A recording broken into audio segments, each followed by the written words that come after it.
Boa tarde, eu sou Tomás Cavalchi, professor visitante da UFES, e essa é a segunda aula do minicurso Rousseau, Tradução e Subjetividade. Eu começo essa aula, então, com um informe. Nós vamos ter sorteio de mais um livro hoje, e quem nos cedeu foi a editora da Unesp. Então, eu quero agradecer publicamente e a editora Ubu, que nos cedeu o livro Rousseau, escrito sobre a política e as artes, na aula passada. E aí vocês anotem o site das editoras. Eu acho importante comprar diretamente das editoras e não da Amazon, porque a Amazon consegue fazer preços menores para o livro e para o frete, e aí as editoras acabam ficando prejudicadas. E nesse tempo de pandemia, quando as livrarias e até as editoras estão fechando, então acho que é importante a gente valorizar editoras como essas que têm textos que são importantes para nós, né? Então, fica aí o meu agradecimento, o agradecimento do Léo Prat para o Ubu e para a editora da Unesp.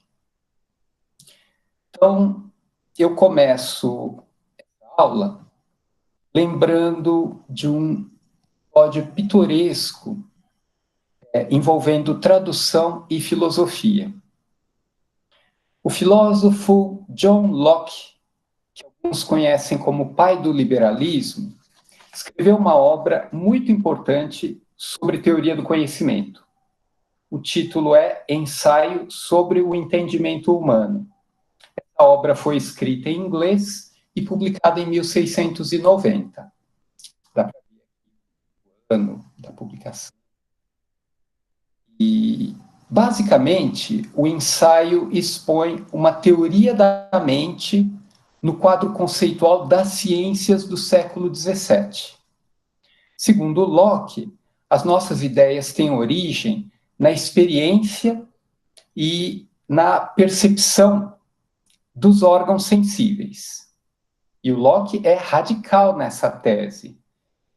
E, por isso, para ele, não existem ideias inatas, ideias que já existem no espírito antes da experiência, antes da observação. Não existe.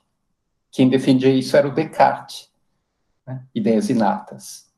E a justificativa do Locke para isso é que não pode haver nada no espírito que seja anterior à experiência.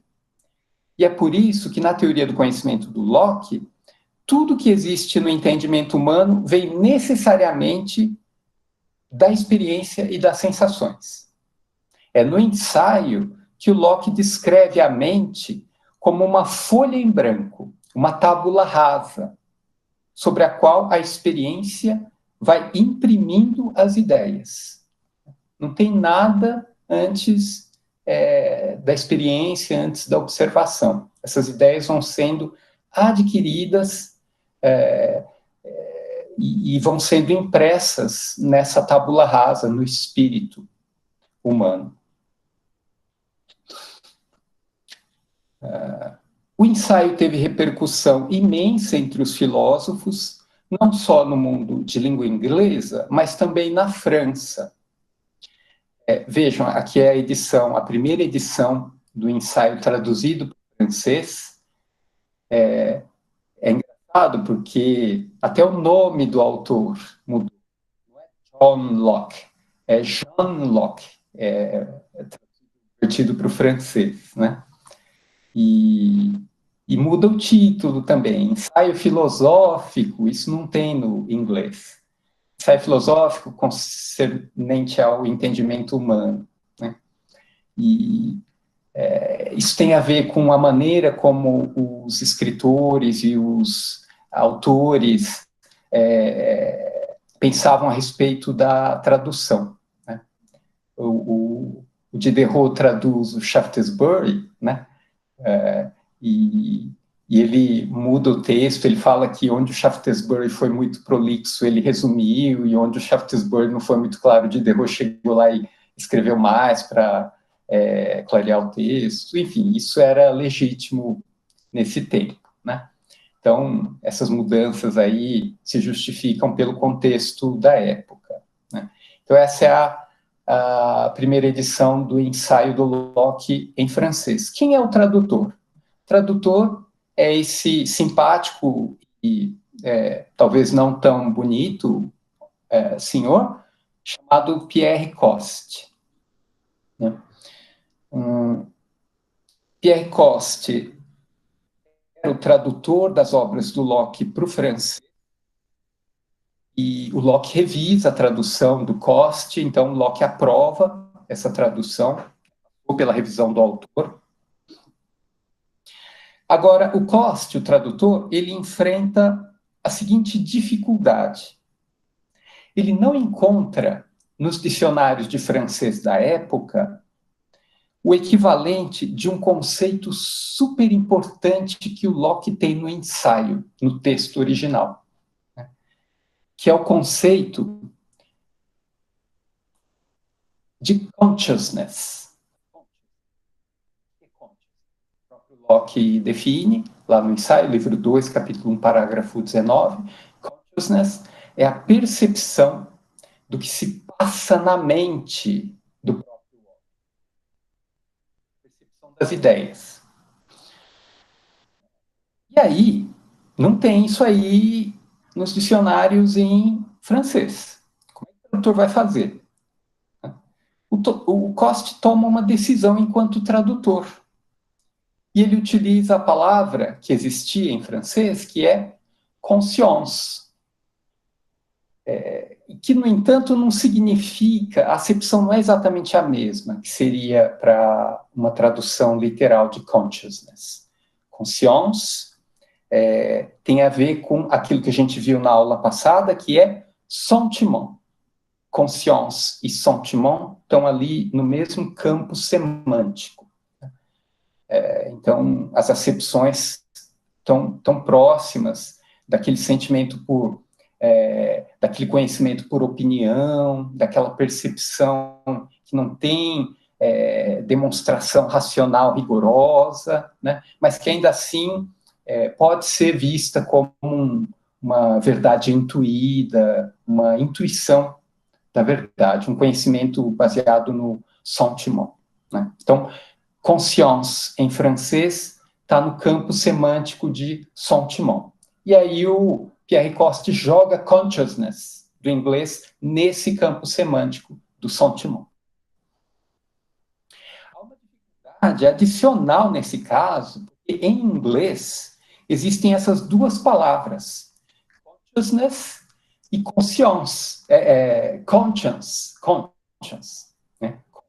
Consciousness e Locke utiliza ambas no ensaio, cada uma com sentido diferente, muito preciso. Diz respeito à capacidade de julgar as ações como boas ou más. Ou seja, é um discernimento moral, né? Tem a ver com uma intuição, tem a ver com uma opinião acerca do bem e do mal. Então, percebam, conscience estaria mais adequada para ser colocada no campo semântico de sentiment, de conscience, né? Conscience. É uma confusão para ler inglês e francês ao mesmo tempo, né? Então, essa palavra, conscience, poderia ser traduzida por sentiment, por conscience, em francês. Agora, consciousness, não, a rigor, né? Se a gente exigisse do Coste uma tradução literal, né? Então, esse é o problema. Consciousness, então, é outra coisa, é diferente de conscience. Para o Locke, consciousness é definida como o poder de percepção do que se passa na mente do indivíduo. É a capacidade de perceber as ideias que foram ali adquiridas através dos órgãos sensíveis. Então, consciousness é uma faculdade de discernir não as ações, e sim as ideias. E essa faculdade opera junto com uma outra faculdade, que é a razão. Enquanto a conscience opera como uma intuição. Né? Então vejam que a maneira como essas faculdades, a gente pode chamar assim, funcionam no espírito humano, na máquina do entendimento que o Locke está expondo no ensaio, são diferentes. Né? Olha lá, a consciousness sempre acompanha o raciocínio, ela opera junto com a razão. Né? É uma faculdade que tem a ver com cálculo, com uma capacidade de raciocinar, né? Enquanto que a conscience é intuitiva, tem a ver com um assentimento de foro íntimo, né?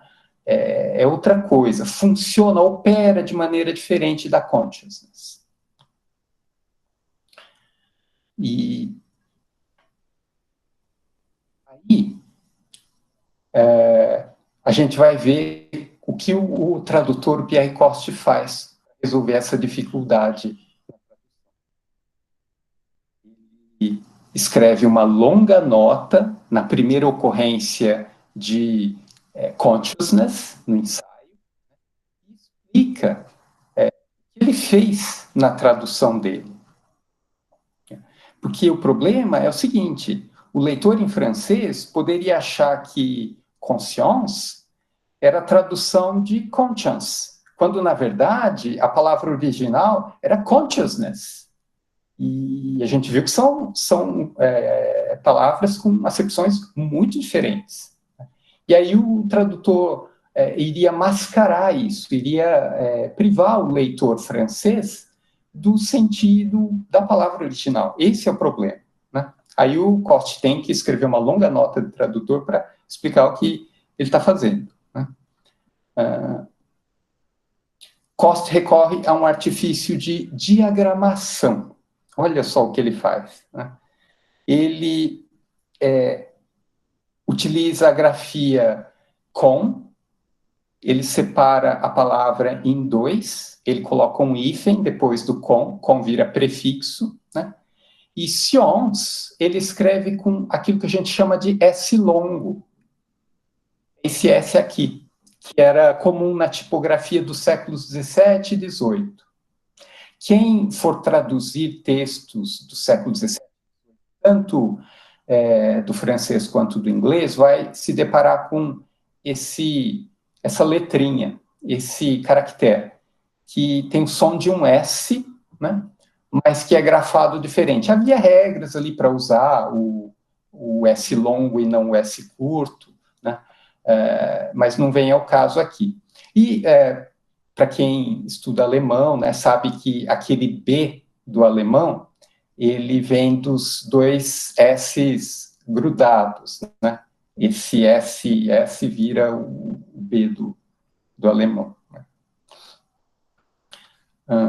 Então, é um recurso tipográfico que o Coste utiliza para escrever conscience, sendo que dessa maneira ele estaria avisando o leitor do francês que a palavra original era consciousness.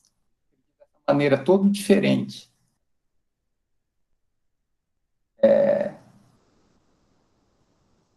Coste reconhece os inconvenientes dessa sua estratégia, desse artifício de diagramação, né? Ele fala que muita gente pode achar ridículo, né? Eu estou destacando aqui o trecho da nota do Pierre Coste, onde ele justifica essa coisa inusitada que aparece no texto para remeter o leitor ao do Locke. Né? Pode ser ridículo para muita gente, mas ele afirma que num discurso filosófico, num discurso filosófico, tudo está na nota do Coste. Tá? Não apenas se pode, mas deve-se empregar palavras novas ou fora de uso quando não há outras que exprimem a ideia precisa do autor. Aí. E a gente viu na aula passada que as palavras novas, elas não entravam no dicionário ou nos léxicos da língua da corte de maneira tranquila, né? Palavras velhas também não, né? Palavras pouco usuais, barbarismos, né? E o que a gente vê o Coste fazendo aqui é criando uma grafia toda diferente, né? Para expressar um conceito filosófico. Né? E Coste, ele faz mais. Nessa longa nota da página 4 do ensaio traduzido, Coste ainda acrescenta um argumento de autoridade. É como quando você escreve a sua tese de doutorado, aí o argumento é meio fraco, mas tem um comentador importante que falou a mesma coisa que você quer falar. Aí você cita esse comentador, né? E a gente chama isso de argumento de autoridade, né? Mas não cola, viu? Porque a banca, quando for avaliar a sua tese, vai cobrar a sua formulação do argumento. Não adianta você citar quem quer que seja, que a banca não vai engolir essa, tá? Mas o Coste, né, naquele tempo, no começo do século XVIII, ele estava fazendo isso. E ele usa um argumento de autoridade que é o Nicolas Malebranche. E Malebranche é um autor super importante no século XVII. Essa obra, La Recherche de la Vérité, A Busca da Verdade, era uma referência para vários filósofos. E então o Coste explica que o Malebranche ele utiliza a palavra conscience, né, em francês conscience, com a ideia, com a acepção de sentiment intérieur, sentimento interior. Né? Conscience, para o Malebranche, na busca da verdade, é a mesma coisa que sentimento interior. Não é o Pierre Coste que está falando isso, é o grande, ele diz lá, o famoso padre Malebranche. Né? O Pierre Coste, então, ele aparece ali por trás, né, do Malebranche, ele fala, não sou eu que estou falando isso, é o Malebranche, né? E consciência, então, pode ser traduzida como sentiment intérieur. Aí se justifica o uso de uma palavra que não teria a mesma acepção, né, de consciousness, mas que com um certo recurso de apresentação do texto, isso pode ser contornado, né? O problema pode ser contornado. E vocês podem estar se perguntando, né? Bom, mas essa brincadeira aí parece que vai ficar por isso mesmo, não vai ter consequências. Mas não, pelo contrário. Esse sentido que o Coste introduziu na tradução da consciousness do Locke, pegou, colou, como se diz. E os filósofos passaram a usar conscience com esse sentido, com essa acepção de sentimento interior, por causa da autoridade do Malebranche, né? Mais do que por causa da tradução do Coste. Quem fez isso aí foi o Coste, mas é o Malebranche que legitima, né, essa acepção. E aí a palavra pode ser dicionarizada, isso pode entrar no léxico, e os filósofos podem falar de conscience com um sentido de sentimento interior sem serem tão questionados. Né? Então, só para resumir, né, o problema que eu estou colocando para vocês, nós temos lá no original do Locke, no ensaio em inglês, consciousness, que tem a ver com raciocínio, thinking, consciousness always accompanies thinking. Consciousness sempre acompanha o pensamento, o raciocínio, né? Ao passo que no texto em francês, conscience, com o S longo, né, tem a ver com sentiment. Sentiment com todo aquele problema de polissemia que a gente viu na primeira aula. Né? Então, aquilo que tinha a ver com a Faculdade da Razão, no texto original de 1690, em inglês, passa a se relacionar, a dizer respeito, a consciência passa a ser significada no mesmo campo semântico de sentiment, conscience. Então, vejam que quando a gente estuda uma obra, deve ler o original, preferencialmente, né? Então, se você vai estudar Locke, tem que ler em inglês. Porém,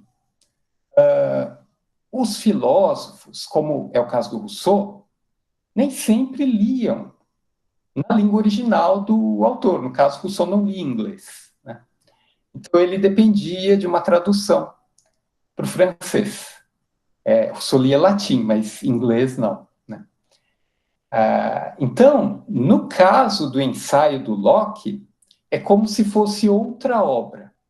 Não é a mesma obra que o Locke publicou em inglês em 1690, né?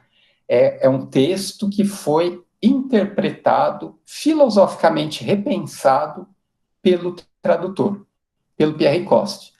Tem ali uma marquinha do Pierre Coste nesse novo texto. Não é que foi Pierre Coste que escreveu o Essai philosophique concernant l'entendement humain, né?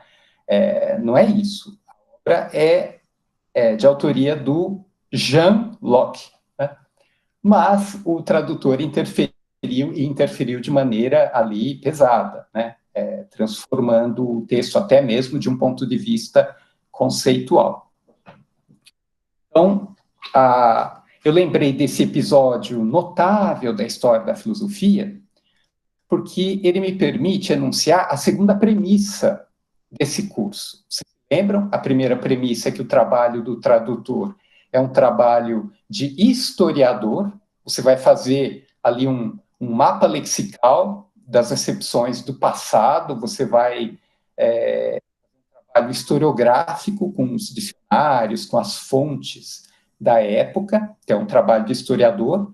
E a minha segunda premissa é que o trabalho do tradutor é também um trabalho filosófico, porque quando não há equivalente do conceito na língua para a qual o texto original está sendo vertido, né, o tradutor desempenha o papel de intérprete e, portanto, ele está pensando num conceito a partir das condições particulares da língua para a qual a obra original vai ser traduzida, né? Então, o trabalho do tradutor é um trabalho filosófico, é um trabalho de historiador, né? E também é um trabalho de filósofo.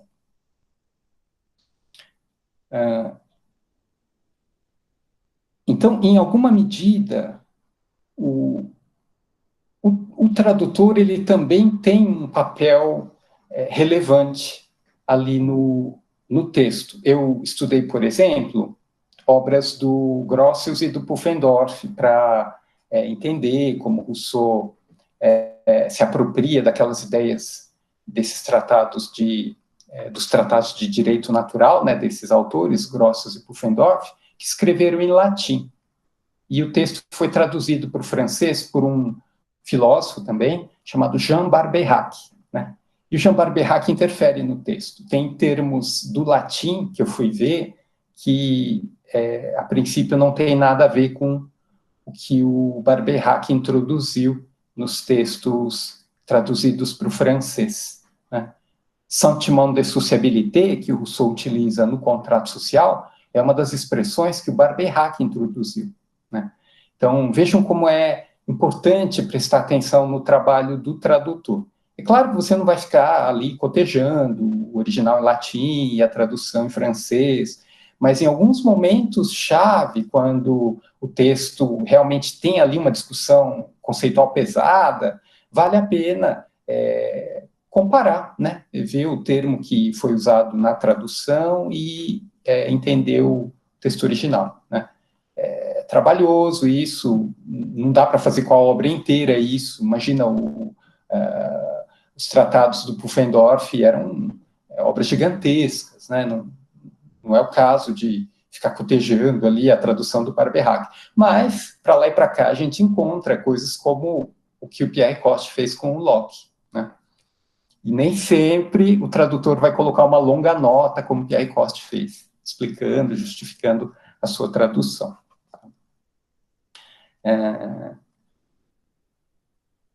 Eu quero falar rapidamente sobre algumas palavras que exigem atenção. Quando essas palavras aparecerem no texto que vocês estão traduzindo, é bom dar uma cotejada com o original, ver que partido, que pressupostos que o tradutor adotou para fazer a tradução. O Aristóteles, a gente viu isso na aula passada, tem a palavra super importante que é aesthesis. Pode ser traduzida por estética, né? Agora, o sentido, a acepção de aesthesis, o campo semântico, quando você faz um mapeamento lexical dessa palavra, desse conceito, você vai ver que tem percepção física ali também. No mesmo campo lexical que você poderia colocar estética, né?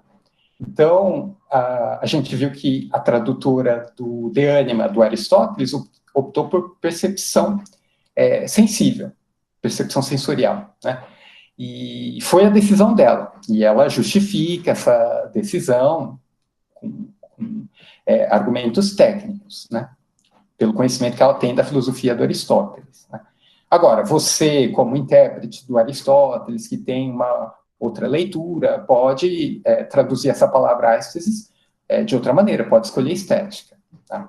A questão tem que justificar, né? Tem que explicar por que é estética e não percepção.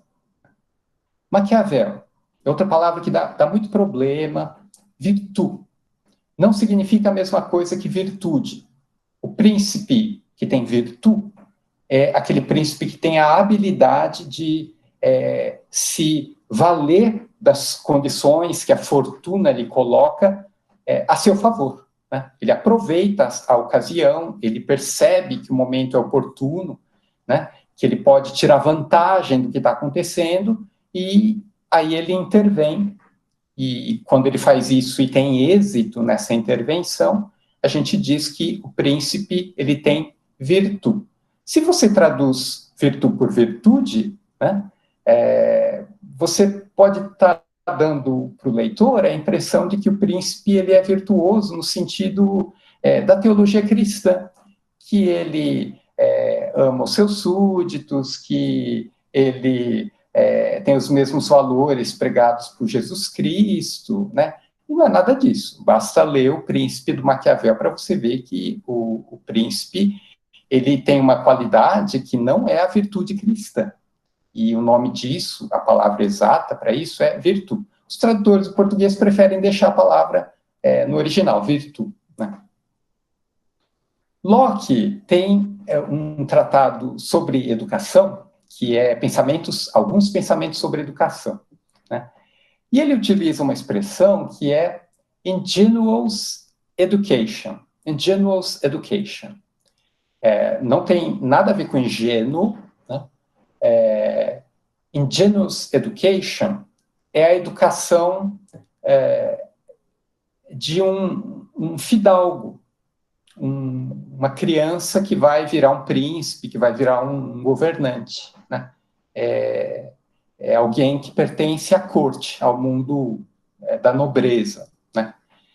E a educação, quando ela é qualificada como ingenious, que tem a ver com engenho, né?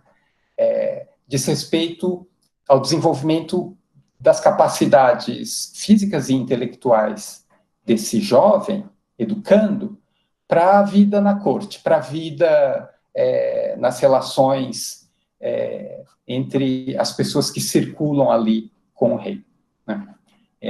A gente traduz como educação liberal. É complicado, mas é liberal porque tem a ver com as artes liberais, né?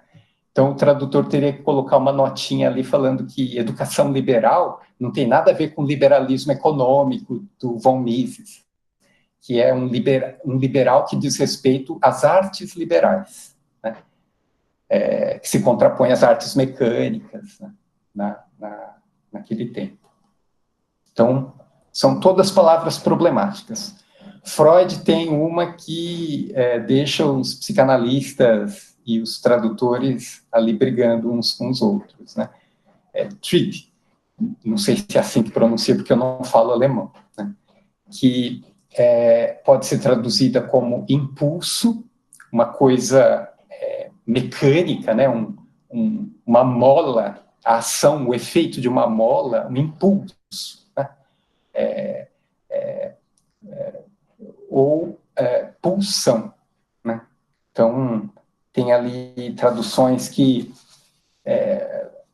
vão deixar o Freud mais biologizado, o texto do Freud mais próximo da medicina do século XIX, ou que realmente pode traduzir uma coisa que diz respeito ao inconsciente, às coisas novas que o Freud está pensando, apontando para o século XX. Né? Então, é outra palavra aí que tem bastante história na recepção da obra do Freud. Né? Eu sou da área de filosofia política, né? Então, John Rawls escreveu em 1971 essa obra super importante, e o conceito central da teoria da justiça do Rawls é o conceito que ele define como fairness. Rigor, a gente traduziria por algo como justeza, né? Isso tudo é barbarismo, né? A tradução que foi escolhida é equidade. Fairness é traduzida no Brasil como equidade. Então, a teoria da justiça do John Rawls se explica como justiça enquanto equidade. Então, eu não estou falando de uma palavra do grego do ano 400 a.C. Fairness é uma palavra que aparece no inglês do século XX. Mesmo assim, a gente tem dificuldade de traduzir. Em francês, fairness foi traduzida por équité, né? Que não é exatamente o sentido original do Rawls em inglês, mas, enfim, é o problema de verter um conceito para outra língua. Né? Quem quiser explorar esses problemas de tradução, né? Essa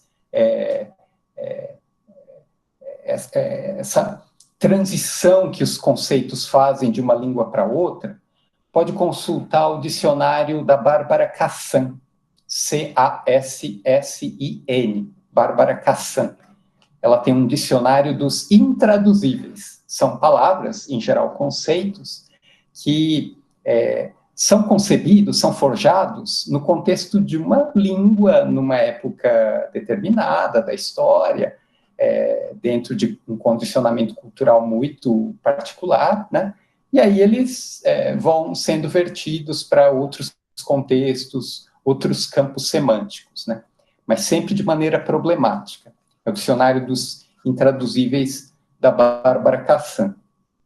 Tem outras palavras, eu poderia dar uma lista imensa de palavras. Quero que vocês prestem atenção. Por exemplo, se vocês estiverem traduzindo um texto do século XVII, onde aparece a palavra état, né? Que nós podemos traduzir como Estado, né? Com a ideia de Estado-nação, de um país com território. Né? No século XVII, isso é um problema, porque ainda não existia essa ideia de Estado com território, Estado-nação, como a gente conhece desde o século XIX. Né? Mesma coisa, PI, a terceira palavra, país. Né? País é uma região, pode ser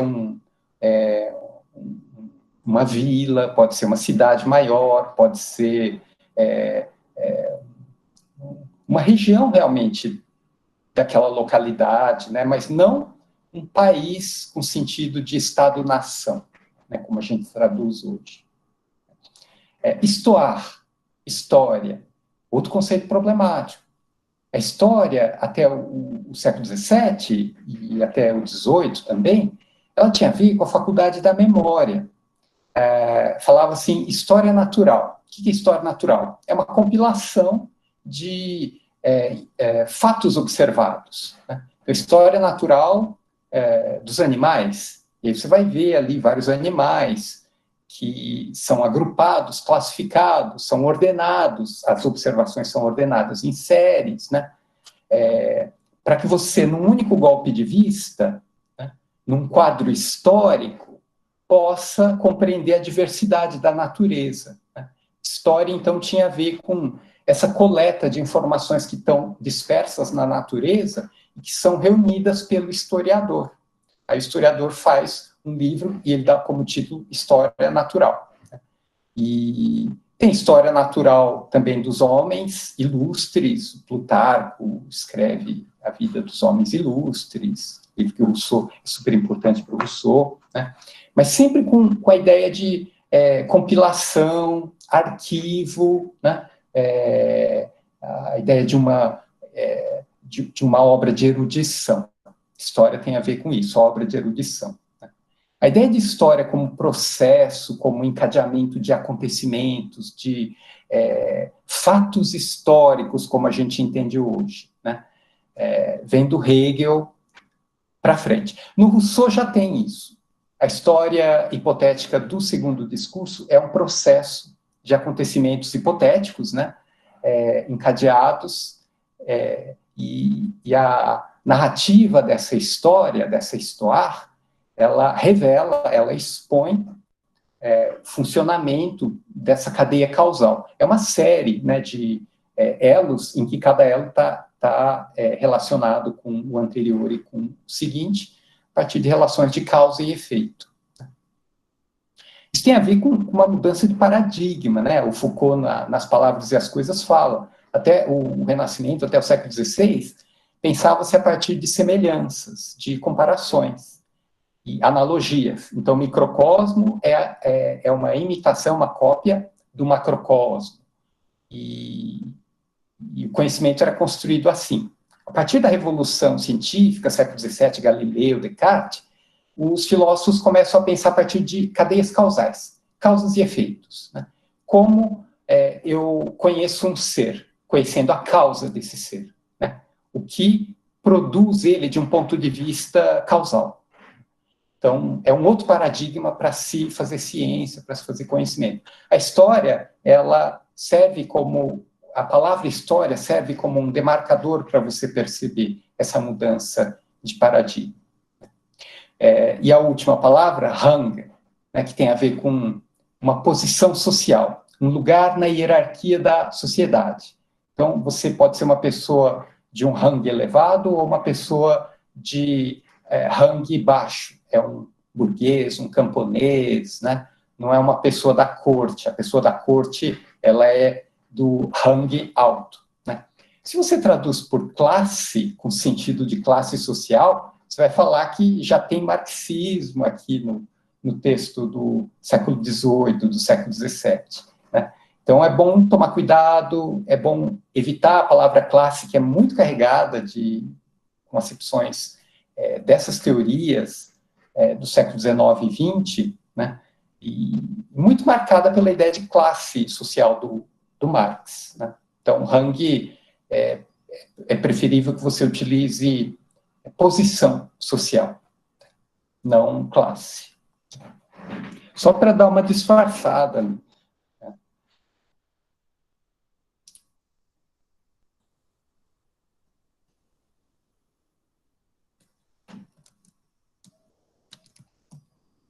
Vou interromper um pouco. Slides, e eu quero dizer que o que eu estou colocando aqui é que o pensamento ele precisa de uma plataforma material para se expressar. Essa plataforma tem a ver com a língua. A língua é com todo o seu condicionamento histórico, cultural, social, né? Ali implicados. E então o pensamento ele está condicionado à língua. E a língua, por sua vez, ela também tá condicionada. E não só por questões culturais, questões ligadas à história de um povo que fala aquela língua, não apenas isso, mas ela pode estar condicionada também por interesses, né?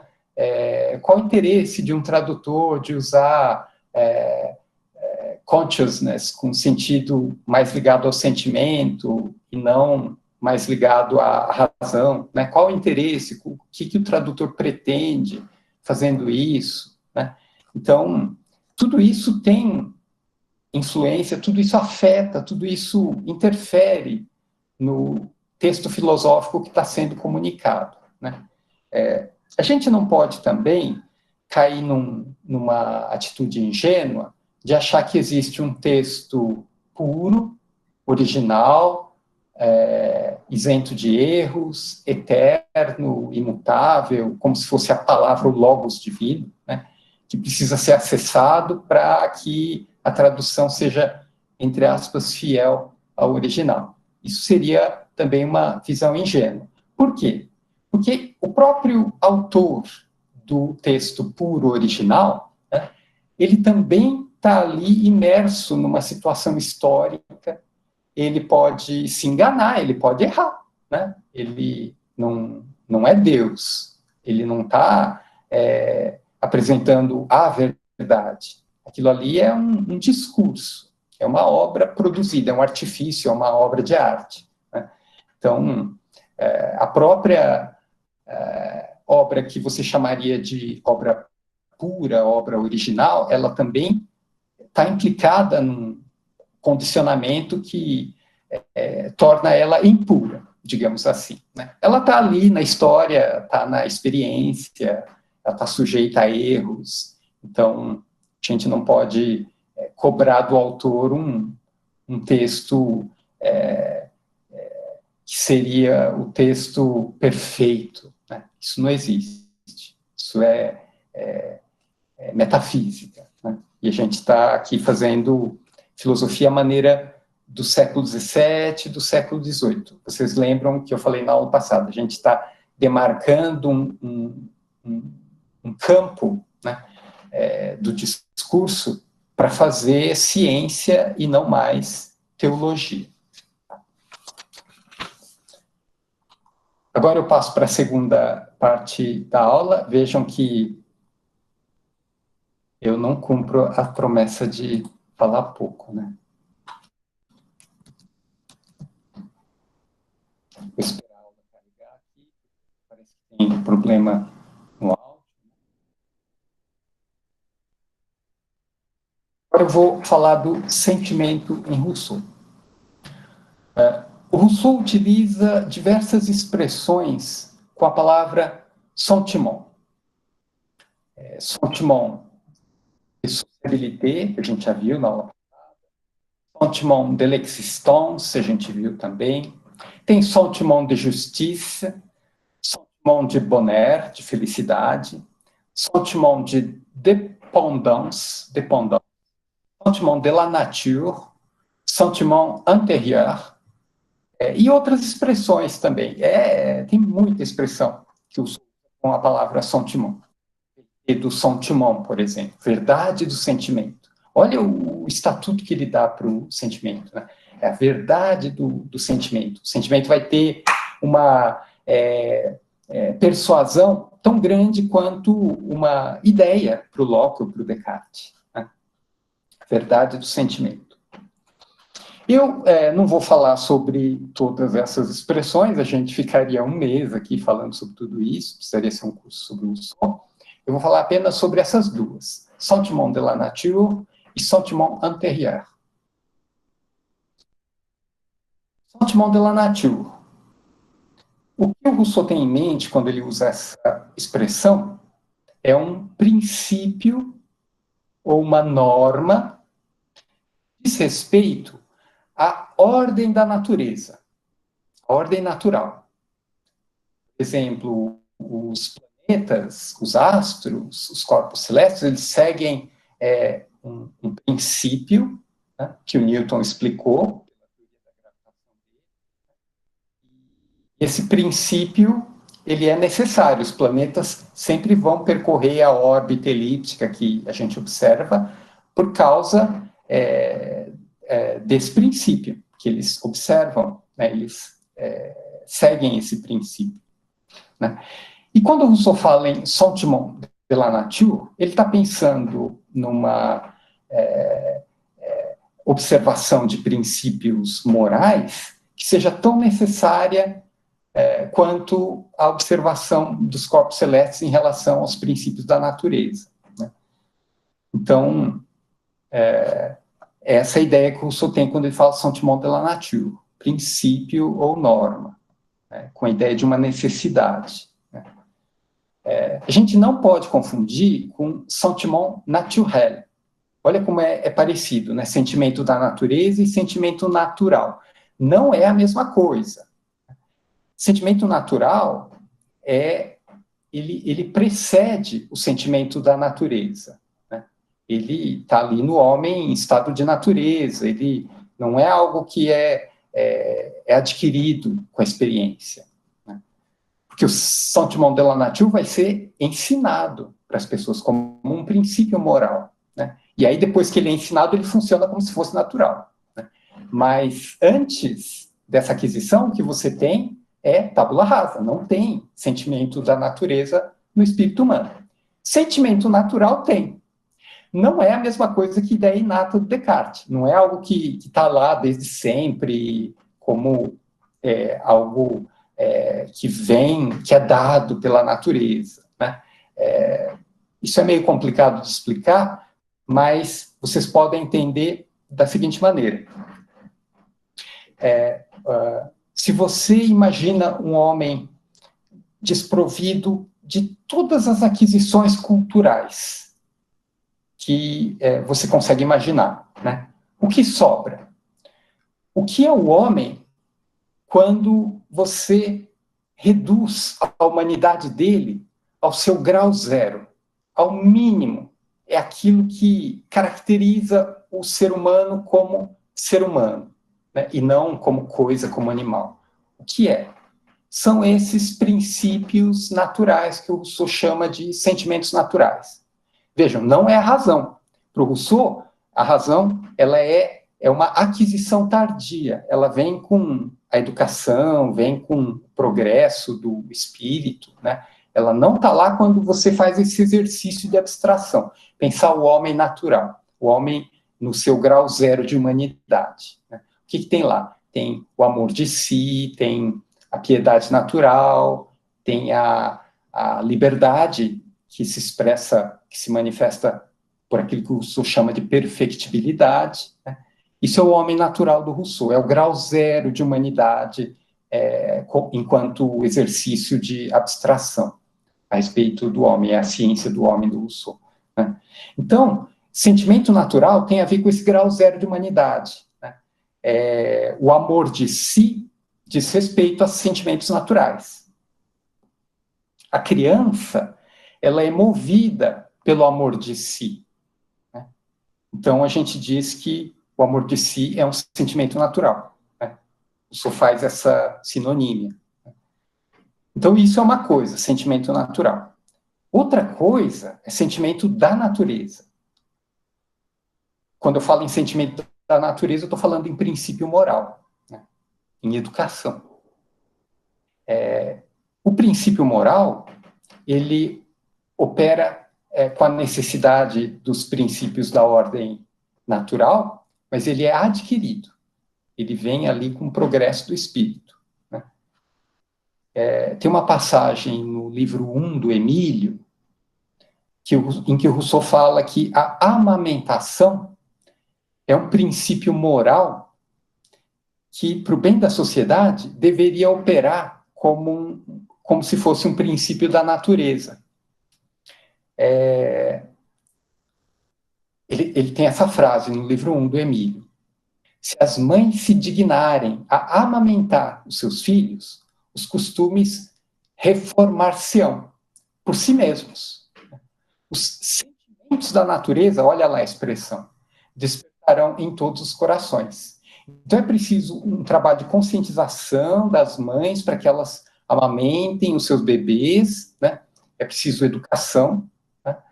Para que esses sentimentos da natureza, ligados à amamentação, possam ali ser inculcados nos corpos, nas relações sociais, e para que aquilo funcione como um princípio natural da sociedade.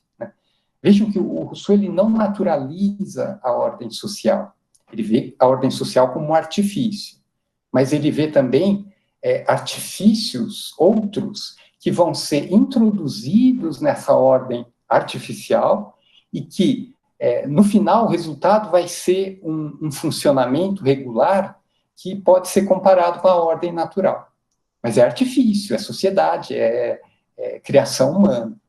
Então, ele não naturaliza a sociedade. Mas ele quer que as mães amamentem, porque, na visão do Rousseau, está de acordo com a ordem natural.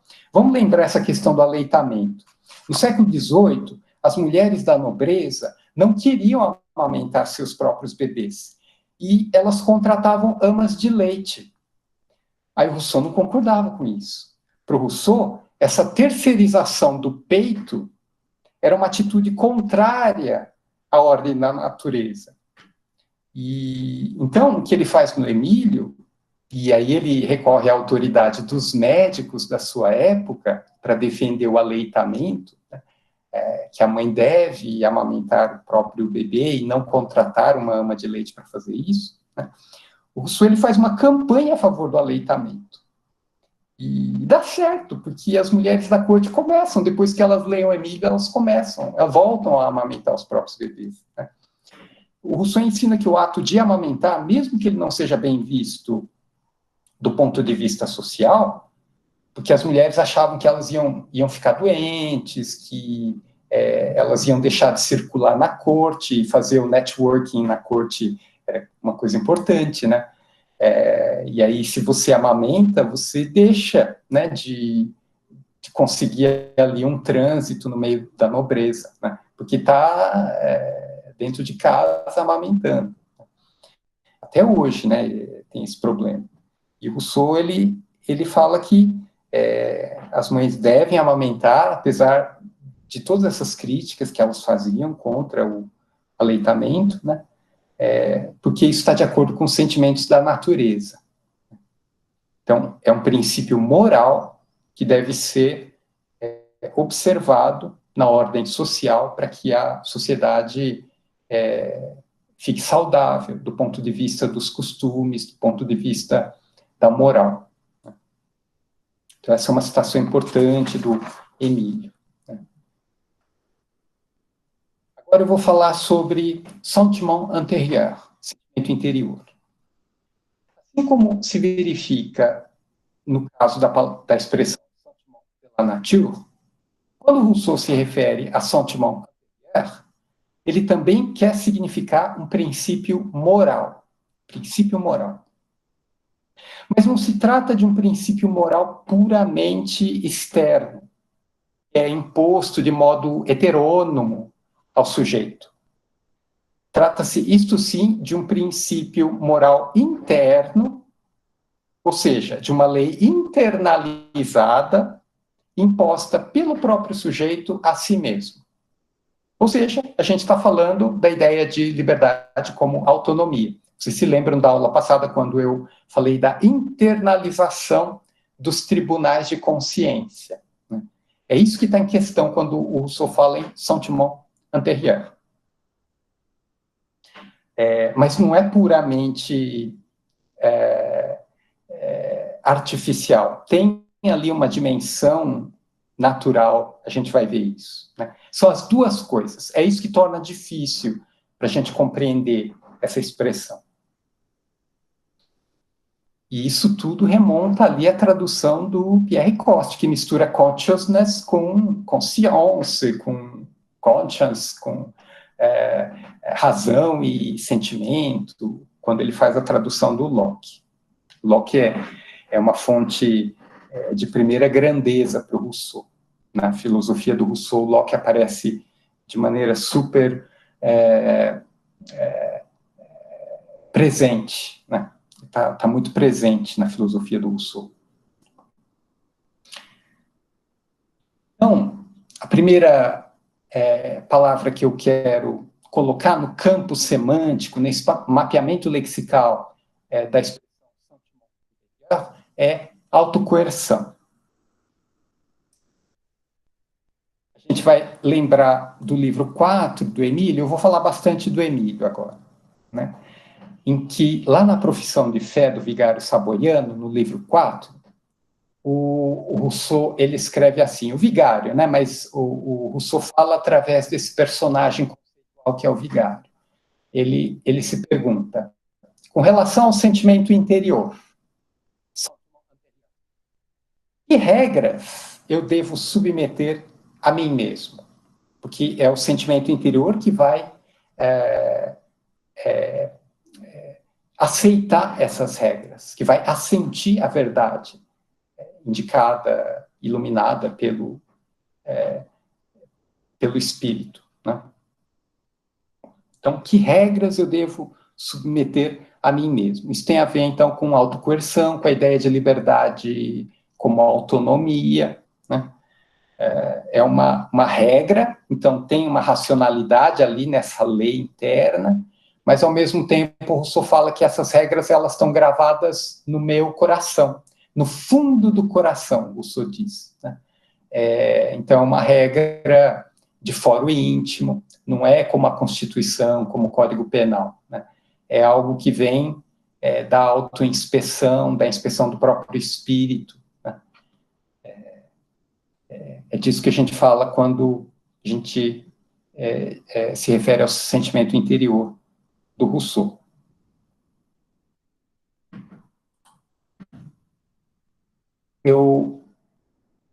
Além disso, o sentimento interior ele também pode ser explicado por esse par de conceitos: impulso e liberdade.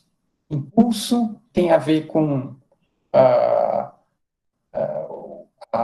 a disposição, os movimentos da economia animal, da fisiologia mesmo do ser humano, né, que levam ele a uma determinada maneira. A gente fala em apetite. Essa é uma palavra que a gente pode usar para traduzir no campo semântico do impulso, né? Apetite, né? Então, por um lado, o impulso tem a ver, o sentimento interior tem a ver com impulso, com apetite, com instinto. Instinto é outra palavra também que está ligada à economia animal, à fisiologia do ser humano, a fisiologia do ponto de vista mecanicista, né? Então, o sentimento interior, ele opera de modo similar às paixões. Paixões sexuais, por exemplo. Isso tem a ver com apetite, com uma pulsão do próprio corpo, dos desejos, das paixões. Então, a gente pode dizer que o sentimento interior tem essa dimensão de instinto animal, né? Mas não é só isso. O sentimento interior também tem a ver com dever, tem a ver com uma regra, com algo estabelecido, instituído pela razão. E aí a sua faceta artificial. Então, quando eu falo do sujeito livre, com a liberdade entendida como autonomia, né, ou liberdade civil, no caso Rousseau, o sentimento interior, ele é um impulso que eu sigo, ok, isso é verdade, mas esse impulso sou eu mesmo que introjeto no meu ser, no meu espírito. É uma regra que eu, autonomamente, como sujeito livre, estabeleço para mim, e que a partir do momento em que ela vira minha regra, meu sentimento interior, eu vou segui-la como se fosse um impulso, um instinto, algo puramente passional, mecânico, da economia animal, das minhas vísceras, né? Então, quando eu vejo o sinal vermelho, né, eu não ultrapasso a faixa de pedestres. Por quê? Porque o sentimento interior em relação às regras de trânsito, eu consegui internalizar de modo a não cometer barbaridades ali no trânsito, né? Não é que isso nasceu comigo, isso entrou no meu espírito pela educação, né? Mas uma vez que isso está introjetado, isso vira uma injunção interna, a palavra injunção também pode ser usada, aí isso vira um impulso moral.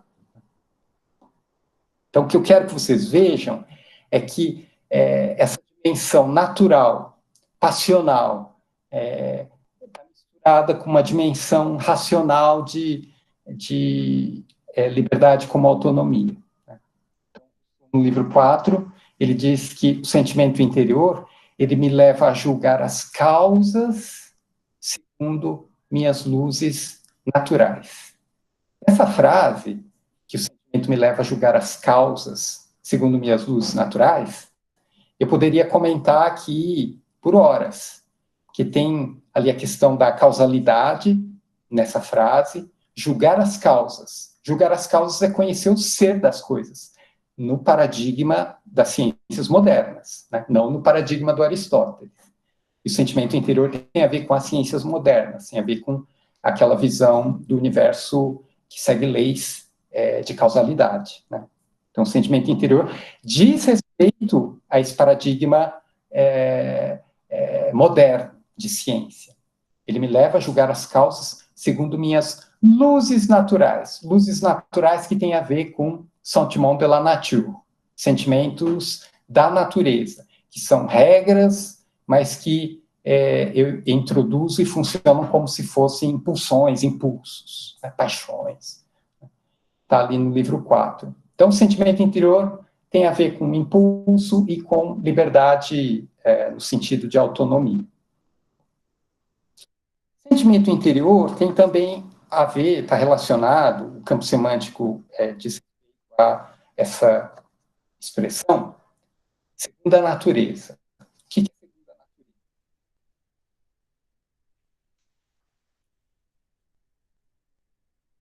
É mais fácil a gente ver a citação do Rousseau para entender.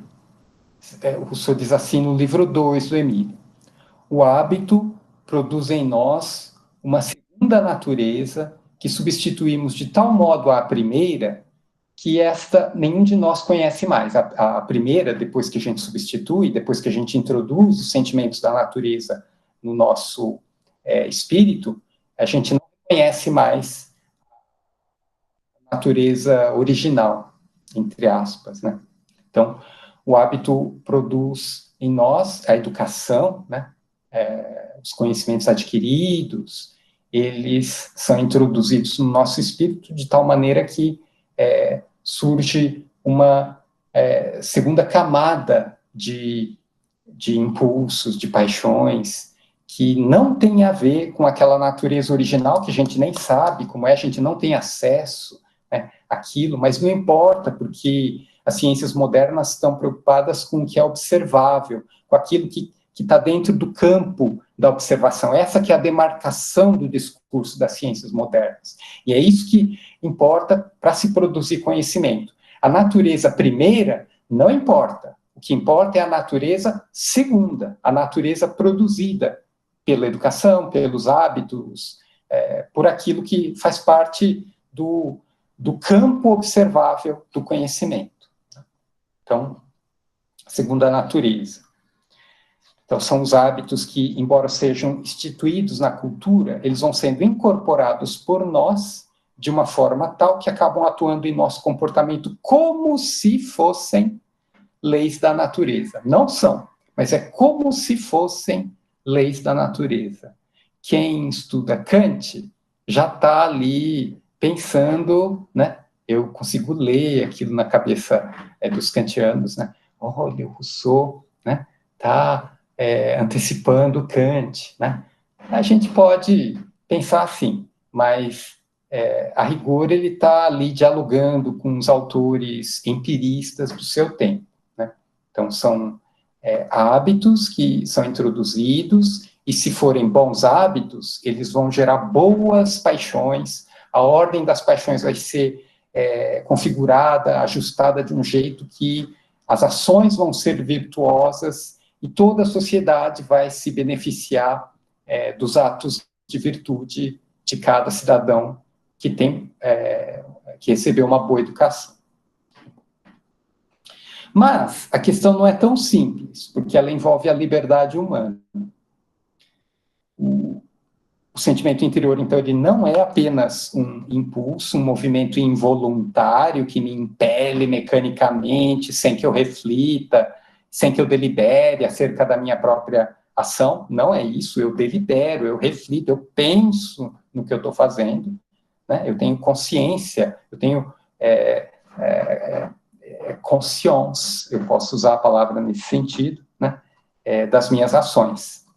A palavra para esse impulso puramente mecânico é apetite. A gente já viu isso. A ideia por trás de sentiment como uma segunda natureza é que esse constrangimento eu imponho a mim mesmo de maneira regrada. Lá no livro 2 do Emílio existe uma expressão super importante que é liberdade bem regrada. A palavra liberdade é uma palavra problemática para a gente traduzir, né? No Rousseau, ela sempre vai ter esse sentido de autonomia ou liberdade bem regrada. A liberdade civil é uma liberdade com regras, as quais eu mesmo estabeleço e me submeto a elas. Porque se você não observa a acepção precisa da palavra liberdade, quando você for falar, por exemplo, em liberdade de expressão, você não tem precisão ali para argumentar o que quer que seja, de um ponto de vista filosófico, de um ponto de vista racional. Se você faz uma manifestação para o fechamento do Congresso, né? Se você pede a volta da ditadura militar no Brasil, né? E argumenta entre aspas, né, que isso é liberdade, é uma questão de liberdade de expressão, bom, pode até ser se você entende liberdade como o direito de seguir o espírito imbecil, né? Liberdade de fazer coisas idiotas, né? Aí eu até entendo. Mas se você entende liberdade no sentido do Rousseau, ou no sentido de uma liberdade cívica, né? Aí não. A liberdade vai pressupor regras, no caso a Constituição, né, que devem ser observadas para você ser livre. No contrato social, Rousseau tem uma expressão fantástica, que forçar a ser livre. Forçar a ser livre. Está lá no livro 1 do contrato social. Aquele que não estiver disposto a obedecer à vontade geral, o que acontece com essa pessoa? Essa pessoa vai ser constrangida por todo o corpo político a mudar de ideia, a aderir, a querer obedecer à vontade geral. E para falar disso, Rousseau utiliza essa expressão. Ele será forçado a ser livre. Está totalmente coerente com a ideia de liberdade do Rousseau. Liberdade como autonomia ou liberdade bem regrada. Né? Bom, vamos voltar aqui para a segunda natureza. Então, isso tem a ver com o processo de internalização dos tribunais de consciência, né, que a gente falou, tem a ver com a educação que a gente recebe dos pais, com a escola, com as instituições, com as relações entre as pessoas. Tudo isso produz regras de convivência. E nós internalizamos essas regras e a gente concorda voluntariamente. Né? A gente quer obedecer essas regras. Né? Uma vez que a gente estabeleceu tudo isso para o nosso próprio bem, para o bem comum, para o bem da ordem social. Né? É claro que nem sempre essa internalização é voluntária. Né? Por isso que a escola, mais ou menos, força a criança a ser livre. Porque a criança não vai querer ser livre de pronto. Ela vai querer seguir os apetites dela. Né? Então, a escola ajuda a criança a ser livre. A criança é forçada a ser livre, no sentido muito preciso do Rousseau, liberdade bem regrada. Né? Aí a gente se pergunta, né, na política, isso seria legítimo? Forçar o cidadão a ser livre? Né? Se você chega com um discurso que tem a pretensão de ser a verdade a respeito da ordem civil, né, do bem comum, né, isso justificaria que você impusesse ou fizesse uso da força para que os cidadãos fossem livres, aderindo àquela sua doutrina, àquela sua teoria? É uma questão filosófica, não estou dizendo que está errado ou que está certo. Tá? Estou dizendo que a gente tem que pensar a respeito disso a partir de definições da liberdade. A liberdade tem várias definições. Pode ser liberdade como não obstrução, no Hobbes, liberdade como não intervenção, liberdade como autonomia, no Kant, liberdade... enfim, no Montesquieu, Espírito das Leis, quando Montesquieu fala sobre a democracia no Espírito das Leis, ele diz assim, ele define a liberdade. Liberdade é o direito de fazer tudo que as leis permitem. Liberdade não tem a ver com apetite, com paixões. Liberdade é um direito, é uma questão jurídica. Liberdade é o direito de fazer tudo que as leis permitem, até o que elas permitem. Fora disso, não é liberdade, é licenciosidade. Então, a gente tem que saber a definição precisa do termo para poder argumentar a partir dele. Bom, vamos avançar. Eu estou construindo, então, um campo semântico para sentiment antérieur. Agora a gente fala do amor próprio. Se a gente falar do amor próprio, no Rousseau, nós temos que lembrar da distinção conceitual que o Rousseau faz entre amor próprio e amor de si mesmo. O amor de si mesmo é uma paixão natural. É um movimento do espírito, do homem em estado de natureza, que aparece desde a sua origem. O amor de si leva o ser humano a cuidar da própria vida, e a gente pode entender o amor de si como um instinto de sobrevivência. O amor de si é anterior à razão, né? Ele está ali no grau zero de humanidade do homem em estado de natureza, que o Rousseau concebe hipoteticamente no segundo discurso. Né? Então, o amor de si é anterior à razão, e por ser anterior à razão, o amor de si ele não pode ser pensado do ponto de vista da moral, né? Porque o amor de si é anterior à moralidade. Né? Ou seja, os seus efeitos não são nem bons nem maus. Né? A criança que pega um objeto e derruba por ser movida por apetites, por paixões, né? Por curiosidade, ela não pode ser julgada como criminosa, não pode responder no Código Penal por ter quebrado um objeto, né? Porque ela foi movida por sentimentos naturais, né? Por amor de si, por exemplo, né? E então isso tudo é anterior à razão. Já o amor próprio, e é disso que a gente vai falar, o amor próprio é um desdobramento do amor de si em sociedade. O amor próprio é uma paixão que se manifesta e se desenvolve junto com a razão. É uma paixão que leva o ser humano a uma ação interessada. Existe um cálculo de interesses ali, nesse movimento do amor de si. O amor próprio, o Rousseau diz, é uma paixão relativa.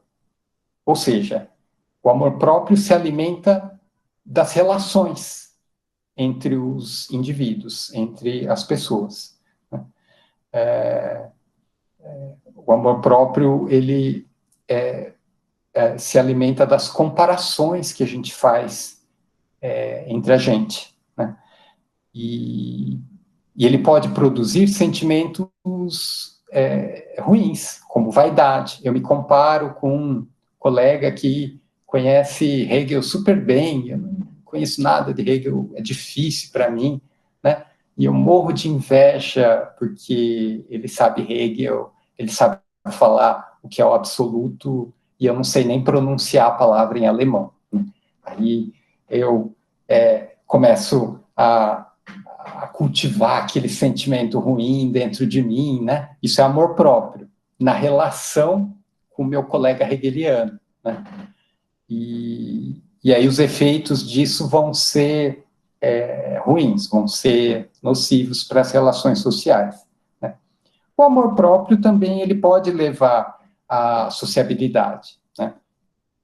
Porque se o ser humano se limitasse às paixões mais primitivas, ao amor de si, por exemplo, ele não conseguiria desenvolver instituições sociais, não conseguiria estabelecer regras de justiça. Por quê? Porque ele só está pensando em si mesmo, em sobreviver nas próprias necessidades, nos cuidados do próprio corpo, né? E não em questões políticas, governo, justiça, nada disso, né? E o que leva o homem, o ser humano, a se preocupar com essas questões que vão além da esfera do próprio eu? É o amor próprio. Então, o amor próprio ele pode expandir essa esfera do cuidado para além do próprio eu. E aí essa expansão ela pode incluir o outro, né? De maneira benéfica ou de maneira nociva. O Rousseau tem essa frase no livro 4 do Emílio, ele diz: estendamos o amor próprio em direção aos outros seres, e nós o transformaremos em virtude. O amor próprio não vai virar vaidade, não vai virar sentimento de inveja, eu não vou querer matar o outro porque ele sabe mais Hegel do que eu, nada disso, né? A gente vai transformar esse sentimento do amor próprio expandido em virtude, né? Eu quero que o outro conheça tanto Rousseau quanto eu, e a gente troca comentador e faz aí uma relação cooperativa de aprendizado, né? Isso é transformar o amor próprio em virtude, né? Aí o Rousseau continua: não há coração humano em que essa virtude não tenha sua raiz. Aí ele dá aquela generalizada, parece que ele está falando de uma moral universal, né? A gente vai ver que não é bem assim. Mas, vejam, então o amor próprio é como se fosse um remédio que você tem que administrar na dose certa, no momento certo, porque senão ele vai virar veneno, né? Em vez de curar, em vez de melhorar a saúde, ele vai te envenenar, né? O amor próprio é isso. E sem amor próprio não tem sociabilidade, para o Rousseau. A última questão que eu quero colocar para vocês no campo é dizer o seguinte: o sentimento interior é comum ao gênero humano, todo ser humano é movido por sentimento interior, né? Diz isso com todas as letras nos escritos dele, porém, o sentimento interior se manifesta de modo particular em cada situação, para cada indivíduo, em cada momento histórico, em cada conjuntura social, cultural, econômica. O sentimento interior vai se manifestar de maneira particular, né? Ou seja, cada caso é um caso para a manifestação do sentimento interior. Ele é um princípio abstrato, como a vontade geral. Mas como a vontade geral se manifesta em forma de leis? Depende da situação histórica do povo, depende da qualidade das instituições, depende da conjuntura em que aquela sociedade se encontra. Cada caso vai ser um caso para a expressão da vontade geral em forma de leis. O sentimento interior é a mesma coisa. É um princípio abstrato, está ali no fundo do meu coração, mas se a situação for desfavorável, ele vai virar ações viciosas. Por outro lado, se a situação for favorável, as minhas ações vão manifestar a bondade natural que o Rousseau pressupõe no ser humano. Né? Vejam que, apesar da bondade natural, o ser humano é capaz de produzir vícios, produzir o mal. Né?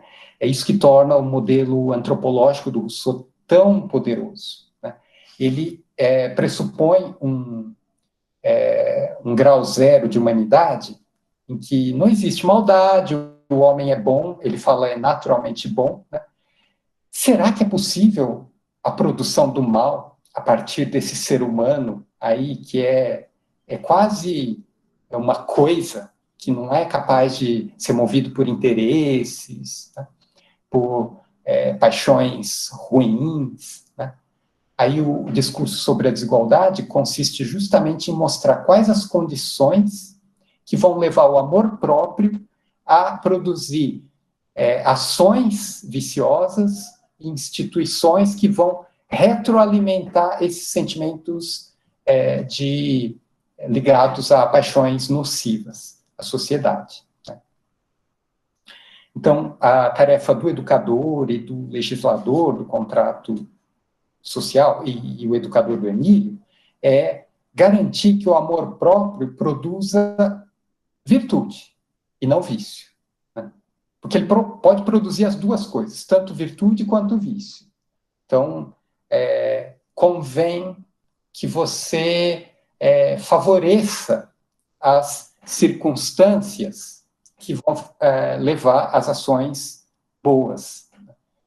No livro 4 do Emílio, Rousseau escreve: começai por colocar vossa consciência em condições de querer ser esclarecida. O amor próprio, ele não é como um aplicativo que você baixa da internet e quando começar a rodar no seu computador, ele já vai produzir telas de virtude. Nada disso. Né? Você tem que configurar ali, acertar, ver se o seu sistema operacional é compatível ou não. Se não for, ele pode funcionar de um jeito ruim. Né? Então, você tem que colocar as condições para que o amor próprio, o sentimento interior, produza virtude. Porque a virtude não se produz a partir do nada. Né? Ela tem que ser uma escolha. Né? Você tem que querer seguir os sentimentos da natureza ou as regras que a liberdade, entendida como autonomia, vai estabelecer. Então, as ações virtuosas só podem se efetivar na prática de maneira casuística, né? Cada caso é um caso, isso é o casuísmo. Né? Os tribunais de casuística da Idade Média, eles resolviam as questões não de acordo com um código universal. Né? Mesmo o Corpus Iuris Civilis, lá da Idade Média, ele não era uma regra absoluta e infalível. Estava cheio de problemas ali. Aquilo é uma compilação de leis consuetudinárias, leis contraditórias entre si. Né? Então, não tem um código jurídico que sirva de referência para você julgar sempre da mesma maneira as questões que você deve julgar. Né? Então, é uma questão semelhante ao do tribunal de casuística. E é assim que o sentimento interior funciona, como um tribunal de casuística. Essa ideia do tribunal ela é super importante, não só no Rousseau, mas no Kant também. A metáfora do tribunal da razão, ela está aqui no Rousseau. O Rousseau está já formulando essa imagem, essa metáfora, né, do sentimento que julga a si mesmo de acordo com as circunstâncias, de acordo com as condições de possibilidade do julgamento. Né?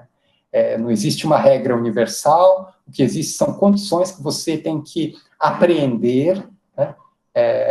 Com muita virtude, para lembrar do Maquiavel, né? E fazer o melhor julgamento possível para aquela situação, para aquele caso, para aquele momento histórico, para o caso particular que o sentimento interior ou que a consciência deve julgar. No Emílio, Rousseau diz, os atos da conscience são sentimentos. Né? Essa frase diz muito do que o Rousseau pensa sobre juízo, a faculdade do juízo. Os atos da consciência não são regras, são sentimentos. O sentimento vem antes da regra. Pode até virar regra, mas antes de ser regra, de um ponto de vista racional, os atos da consciência são sentimentos, sentimento interior. Então, esse é o campo semântico, o campo lexical que eu quero que vocês tenham em vista quando forem aí ler o Rousseau no original, quando encontrarem essa expressão sentiment intérieur. Autocoerção, impulso e liberdade, segunda natureza, amor próprio e a ideia de que é algo comum e particular de uma só vez. Né? Você pode me perguntar, isso aí está em algum dicionário? Não está em dicionário nenhum. Isso está na obra do Rousseau. Como que você faria esse mapeamento lexical? Bom, tem que ler a obra, tem que ficar catando ali as definições para lá e para cá, para criar essa demarcação no seu comentário a respeito do Rousseau. Né? Não tem outro jeito de fazer. Por isso que eu disse na aula passada, não bastam os dicionários, os léxicos, os manuais de etimologia. Vocês precisam acessar as fontes históricas, as fontes da época, porque isso aqui não foi dicionarizado, não dessa maneira, com essas palavras, essas expressões, essas ideias que eu encadeei aqui para vocês, mas que ajudam a gente a interpretar não só o Emílio, mas o pensamento do Rousseau de modo geral. Por fim, quero falar de um problema que surgiu no comentário, na sessão de perguntas da aula, que foi o seguinte, Rousseau fala de uma moral universal? Quando Rousseau fala de sentimento de justiça, ou de sentimentos naturais, que estão presentes no coração de todos os homens. Isso me autoriza a afirmar que Rousseau defende uma lei moral universal, como Kant, por exemplo, vai fazer depois na fundamentação da metafísica dos costumes? Eu digo que não. Mas, se eu disser que não, vocês não vão se convencer, porque quem sou eu para falar o que quer que seja em filosofia, né? Aí eu preciso de um recurso à autoridade. Aí eu recorro ao professor Bento Prado Júnior, que escreveu A Retórica de Rousseau.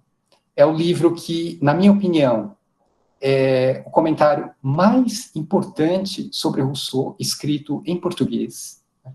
É uma obra valiosíssima, que ficou engavetada aí por décadas. Ele escreveu o Retórica de Rousseau entre 1970 e 74, na França.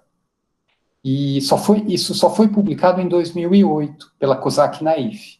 Aí a Edunesp republicou em 2018. E, na minha opinião, é o melhor comentário sobre o Rousseau que a gente tem em português. Sem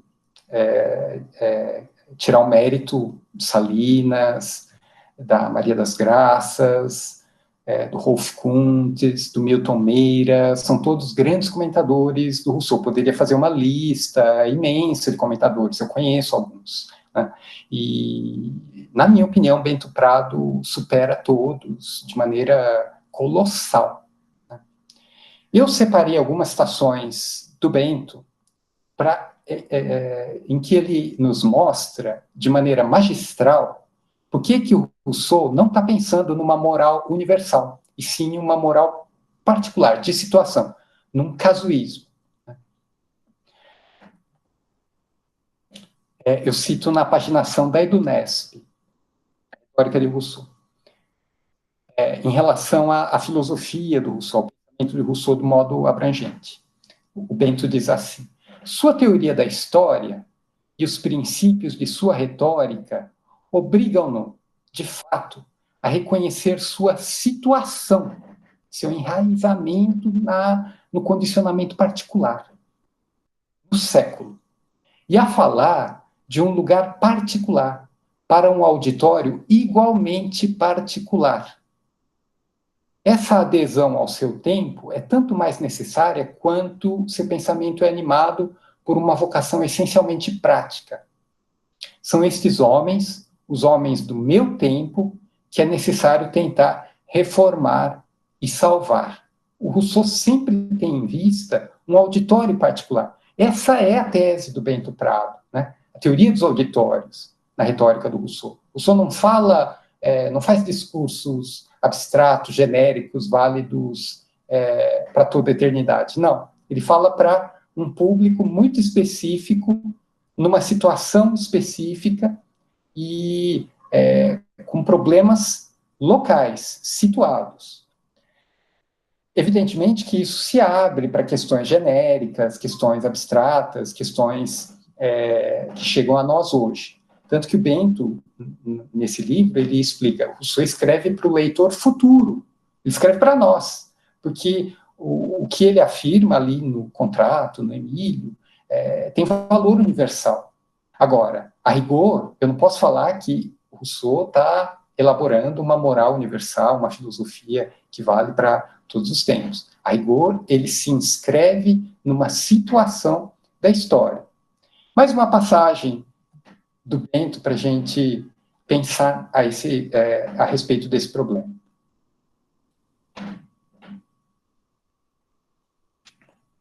Esse discurso do Rousseau, não tem a intenção de encarnar e desvendar a ratio imutável, a reta razão lá do Cícero, mas a de oferecer, no interior de uma situação concreta e de uma humanidade particular, um simulacro da ordem. Não é a verdade universal que ele quer tornar visível, mas certa verdade útil, hic e nunc, aqui e agora, para esta humanidade local, situada, enraizada no seu momento particular. Descobrir a ordem do discurso retórico pressupõe a resposta à seguinte questão: quem fala e para quem? Está na retórica de Rousseau. Essas duas passagens que eu citei, elas estão no Leitura de Rousseau, que é a introdução do texto do Bento. É o projeto que o Bento escreveu no CNRS, onde ele, nos anos 70, foi estudar por ter sido caçado no Brasil, né? Bom, eu tinha prometido que a aula seria curta, não consegui fazer tão curta quanto eu gostaria, mas agora, então, antes de passar para as questões, eu quero fazer, se vocês me permitirem, o sorteio do outro livro. A gente ganhou da editora da Unesp. Se vocês não quiserem, se forem contra, tiverem algum problema... Opa! Eu me atrapalho todo com...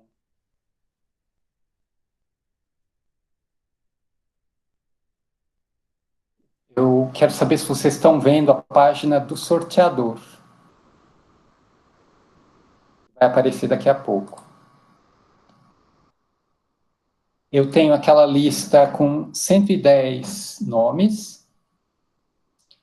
Ok, tá bom. Não precisam se manifestar positivamente. Só quem for contra que se manifeste. Bom.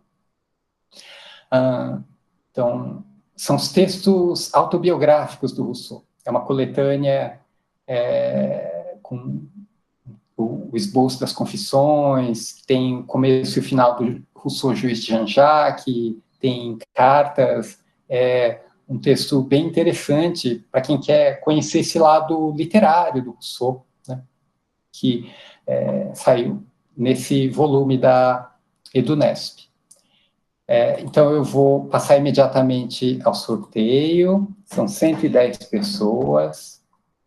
Deixa eu abrir aqui a lista dos inscritos. A gente está gravando justamente para que seja oficial, né?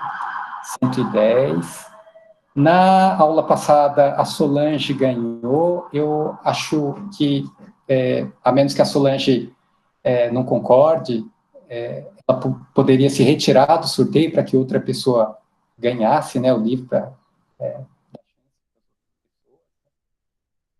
Então, vamos sortear. Eu vou aqui sortear. Há um número entre 1 e 110. Agora vocês podem ligar o microfone, viu? Porque o sorteado vai ter que se manifestar. Vou sortear. Número 8, na minha lista, o número 8 é Aline Rodrigues de Lima.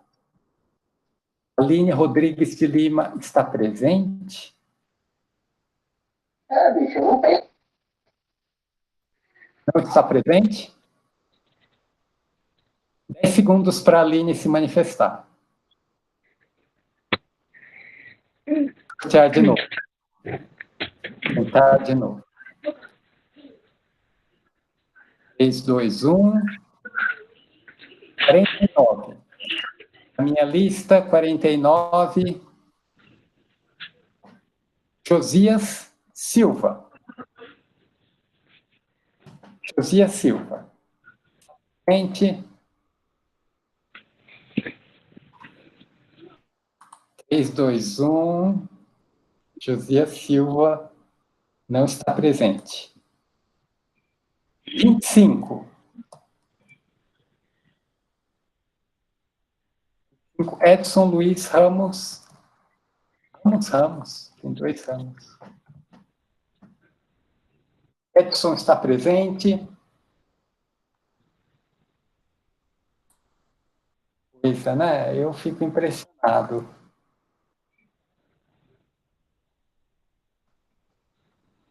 43. 43 é Jade Pedrosa. Jade.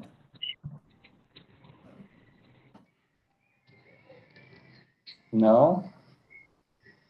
Vai tentando até a pessoa aparecer. 75. 75 é Maria...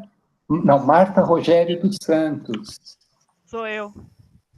Marta está presente? E a editora da Unesp vai mandar para você o livro. Eles vão pagar o frete. E eu agradeço publicamente a editora por essa gentileza. Obrigada. Você aproveite o livro. Obrigada. Então, eu vou passar agora para a parte da nossa conversa, e eu, então, encerro a gravação no YouTube, que vai aparecer até esse trecho aqui. Aí a gente pode conversar de maneira mais livre, sem a gravação. Tá bom?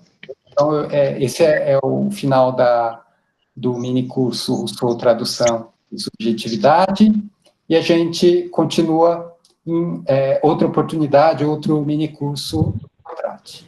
Então, boa tarde a todos.